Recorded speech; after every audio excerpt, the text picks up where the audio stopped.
অন্তবিহীন পথে চলাই জীবন, শুধু জীবনের কথা বলাই জীবন।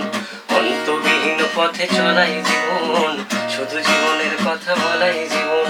জীবন প্রসব করে চলাই জীবন, জীবন প্রসব করে চলাই জীবন। শুধু যোগ বিয়োগের খেলাই জীবন, অন্তবিহীন পথে চলাই জীবন, শুধু জীবনের কথা বলাই জীবন। चलना है मुश्किल तो जल्दी ही सही। আমরা আমাদের প্রথম মাইলস্টোন কন্যাকুমারী। मैं बहाने ही सही, हम चले बहारों में गुनगुनाती राहों में, धड़कने भी तेज। রাস্তার জীবন অত সোজা না। वक्त है तो जीने दे, दर्द है तो सीने दे, ख्वाहिशें अनजान है अब क्या करें। বাঙালি চিরকালই অ্যাডভেঞ্চার প্রিয়।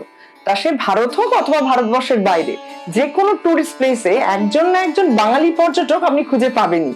কিন্তু এটা কি জানেন, আজ থেকে 100 বছর আগে 1931 সালে এরকমই একজন ভ্রমণ পিপাসু বাঙালি সাইকেল চেপে গোটা বিশ্ব ভ্রমণ করেছিলেন। রবীন্দ্রনাথ বিশ্বাসের এই কীর্তি রবীন্দ্রনাথ ঠাকুরের কানেও পৌঁছেছিল এবং রবি ঠাকুর ওনার প্রশংসায় কলমও ধরেছিলেন। পরবর্তীকালে জানা যায় আনন্দবাজার কাগজেও ওনার এই ভ্রমণ বিষয়ে আর্টিকেল বেরিয়েছিল এবং পরবর্তীকালে প্রায় 30টার মতন বই লিখেছিলেন রামনাথ বিশ্বাস। ঠিক ওরকমই আমার বরের অসীম সর্দার ও নিজেদের বাড়ি কালিকাপুর থেকে একটা সাধারণ সাইকেল নিয়ে বেরিয়ে পড়েছিল ভারত ভ্রমণে। পেশায় অসীম একজন সঙ্গীত এবং বাদ্যশিল্পী, কিন্তু এক্ষেত্রে পেশাকে ছাড়িয়ে গিয়েছিল নেশা। কোন রকম কর্পোরেট স্পন্সর ছাড়াই শুধুমাত্র একটা সাধারণ সাইকেল নিয়ে দক্ষিণ ভারত থেকে পূর্ব ভারত, পূর্ব ভারত থেকে পশ্চিম ভারত ঘুরে বেরিয়েছে। সেই জন্যই মনে হলো আপনাদের সকলের সঙ্গে অসীম সর্দারের পরিচয় করিয়ে দিয়ে আমাদের তাহাদের খোঁজের এই পর্বে। চলুন ওর মুখেই শুনে নিই ওর অসাধারণ ভ্রমণ কাহিনী। আমি যখন সাইকেল নিয়ে এই ট্রিপটা করি, মানে একটাই তখন বর্ষা ছিল, আমি খুব ভোলেনাথকে মানি। তা যখন যাওয়ার সময় আমি একটা সাইকেল চালাতে চালাতে আমি একটা গান কম্পোজ করি, সেটা দিয়ে আমি শুরু করছি। বাবা তেরে হ্যায় ভরসা, अब तो ही तो सहारा, बाबा तो ही है भरोसा, अब तो ही तो सहारा, मेरे आस पास रहना तू सदा। हर हर महादेव, श्रीखंड महादेव, हर हर महादेव, श्रीखंड महादेव। बाबा तू ही है भरोसा, एक तू ही तो सहारा, मेरे आस पास रहना तू सदा। हर हर महादेव, श्रीखंड महादेव, हर हर महादेव, श्रीखंड महादेव। বা দারুণ অসীম, তুমি খুব সুন্দর গান গাও, তুমি গান লেখো, তুমি গান কম্পোজ করো। তো তাই গানের জগৎ থেকে অর্থাৎ এই সুর থেকে টুরে চলে যাওয়া, এটা কি করে হলো? বাহ, খুব সুন্দর বললেন, মানে সুর থেকে টুর না। আমার এরকম বড় বড় নেশা আছে, আমি এক্সপ্লোর করতে ইন্ডিয়াকে ঘুরে দেখতে বেরিয়ে যাই মাঝে মধ্যে। হ্যাঁ, তোমার এই গিটারের টিং টিং থেকে সাইকেলে ক্রিং ক্রিং, এখানে কিভাবে চলে গেলে? অর্থাৎ এই সুর থেকে একবারে ভ্রমণ কিভাবে হলো এই জার্নিটা? মানে এটার ইন্সপিরেশনটা আমার গুরু, আচ্ছা, অভিজিৎ বোস, ওনার কাছ থেকে আমি গান শিখেছি, সত্যি এতটুকু গাই। তা আমি দেখতাম যে উনি ভারতবর্ষে এরকম ঘুরে দেখে লেখা, সেটা মানে একটা জায়গাতে আমি সেখানে প্রেজেন্ট থেকে তাদের মানুষের কালচার দেখে, বিশেষ করে লোকগানের ক্ষেত্রে সেটা একদমই সুবিধা হয়, ভালোভাবে পাওয়া যায়। তাই আমি ভাবলাম যে সাইকেল নিয়ে যদি এরকম একটা ট্রিপ করা যায়, যদি একটা ভারতবর্ষের একটা এইভাবে চক্কর কাটা যায়, কিন্তু সেটা আমার সম্ভব হয়নি। যাই হোক, তাও আমি গোয়া পর্যন্ত আমি গিয়েছি, প্রায় 5000 কিলোমিটার আমি সাইক্লিং করেছি। আর এই রাস্তার মধ্যে প্রতিটা মানুষের এত যে বৈচিত্র্যময় ভারত, এতগুলো ভাষা, উড়িষ্যাতে উড়িয়া, তারপর অন্ধ্রপ্রদেশে তেলেগু, তারপর গিয়ে ফের তামিলনাড়ে গিয়ে আবার তামিল হয়ে যাচ্ছে, তারপর গিয়ে কর্ণাটকে গিয়ে আবার কানাডা হয়ে যাচ্ছে। এই যে জার্নিতে সেখানে তো এটা সার্ভাইভ করাই মুশকিল একদম, কারণ কোথায় খাবে, এরকম এক্সপোজড ওয়েদারে থাকা, এমনকি বাথরুম, ফোনের চার্জার, মানে এগুলো রাস্তায় থাকা, তো সুতরাং এখানে এই সার্ভাইভালের প্রশ্ন, কি করে বেঁচে থাকলে 5,000 কিলোমিটার চালাতে চালাতে, মানে প্রথমে তো মানে ভাবতেই পারিনি যে এটা করে উঠতে পারবো, এতটা দিনও আমরা সাস্টেন করবো বুঝতে পারিনি। কারণ আমি জানুয়ারি 1 তারিখ বেরিয়েছি, তা 4-5 দিন পর থেকেই বিভৎস গরম রাস্তাতে। আমরা জানুয়ারিতে বেরিয়েছি তখনও গরম? তখনও মানে প্রথম 4-5 দিন মতো ঠান্ডা ছিল। সাইকেলে তো খুব একটা ক্যারিয়ার নেই, কিভাবে লাগেজ নিয়ে যাও? লাগেজের জন্য আমি আলাদা করে বানিয়েছিলাম, লাগেজ ক্যারি করার জন্য বানিয়েছিলাম। আমার টোটাল সাইকেলের মানে উইথ লাগেজ ওজন ছিল 160 কেজি, আর আমাকে নিয়েছিল 140 কেজি। তা এটা নিয়ে আমি ক্যারি করেছি। আর আমরা থাকতাম হচ্ছে টেন্টে, আমরা বলতে আমি আর আমার এক বন্ধু।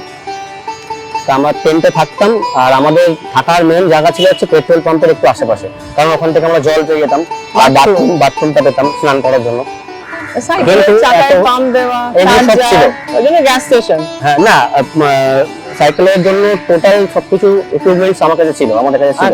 সেটা পাংচার থেকে সারানো থেকে ছোটখাটো রিপেয়ারমেন্ট সবকিছু আমার কাছে মানে টুলস ছিল। আচ্ছা আচ্ছা। তার সঙ্গে এটা তো বেশ খরচা সাপেক্ষ। তারপরে আমি দেখেছি তোমার সাইকেলটা তো ওই মাউন্টেন সাইকেলও নয়, একেবারে বাংলা সাইকেল আমরা যাকে বলি। তো সেটা কিভাবে হলো? যখন আমি এই ট্রিপটার কথা মাথায় আসে, তা খুব শর্ট টাইমে আমি বেরিয়েছিলাম, মানে দিন 15 টাইমে আমি বেরিয়ে গেছিলাম। তা আমার কাছে মানে যাওয়ার জন্য পয়সাও তেমন ছিল না। আমার কাছে একটা স্কুটি ছিল আমার, সেটার 1 বছরের লোনও বাকি ছিল। আমি ওটাকে সঙ্গে সঙ্গে বিক্রি করে লোনটাকে চুকিয়ে যা ছিল 30-35 হাজার টাকা, সেটা দিয়ে আমি সমস্ত কিছু জিনিস কিনে নিয়ে তারপর বেরিয়েছিলাম। আমি মেন প্ল্যানিং করেছিলাম যে জার্নি উইথ মিউজিক, মানে ভারতবর্ষটাকে এইভাবে ঘুরবো আর গান গিয়ে পয়সা কালেক্ট করে মানুষকে শোনাবো, মানুষকে ভালোবেসে মানুষের কাছ থেকে যা আমি কালেকশন করতে পারবো, মাঝে করবো, সেটা নিয়ে আমি ঘুরবো। কিন্তু হয়ে গেছে কি, আমার ক্যালকুলেশনটা একটু ভুল হয়ে গেছে। আমি যে রাস্তাটা আমি বেছেছিলাম সেটা সমস্ত রাস্তা আগে বললাম যে সমস্ত ভাষা আলাদা, আর এইসব অঞ্চলগুলো একদম ওরা হিন্দি আর ইংলিশ ওরা একদমই অ্যাভয়েড করে, একদম বোঝেও না, শোনেও না, শুনতেও চায় না, একটুও শেখে না, মানে এইরকম ব্যাপার। তো সেক্ষেত্রে ওই মাধুকরীটা হয়নি, কিন্তু অভিজ্ঞতা বিশাল হয়েছে যে সবকিছু মানে আগেই খাতায় লিখে আগে সবকিছু ভেবে নেওয়া যায় না, মাঠে নামতে হয়। যখন আমি মাঠে নামলাম তখন কি জানলাম যে না, এটা এইভাবে হচ্ছে। অসীম, অসাধারণ অভিজ্ঞতা হলো জানো তোমার সাথে কথা বলে। বিভিন্ন রাজ্যে ঘোরা এবং সেখান থেকে তোমার নানা রকম এক্সপিরিয়েন্স, সেটা শুনে ভালো লাগলো। তুমি আমাদের ওয়ার্ডের ছেলে, তোমাকে নিয়ে আমরা গর্ববোধ করছি। এবং আগামী দিনে আপনারাও অসীমের থেকে শেখা এবং ওর সঙ্গে থাকবেন। তাহলে সেই গান দিয়েই শুরু করেছিলাম অসীম, তাহলে তোমার একটা গান দিয়ে শেষ করা যাক আমাদের এই অনুষ্ঠান। একটা গান শোনাও। এটা আমার একটা নতুন প্রেমের গান। আচ্ছা, মানে আমার নতুন প্রেম না, নতুন গান।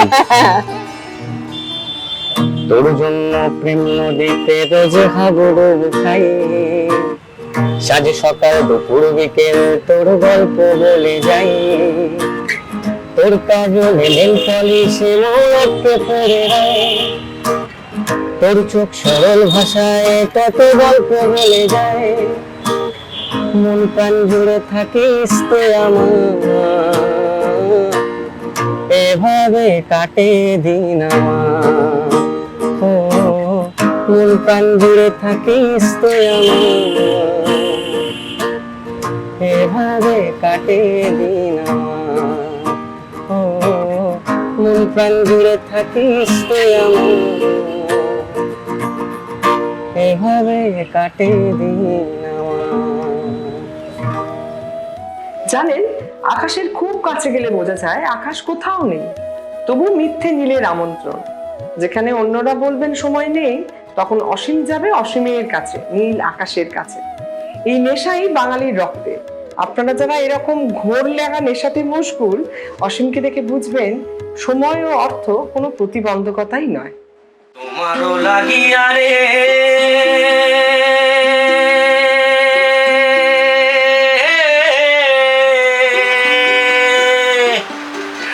গড়বাড়ি ছাড়িলাম রে,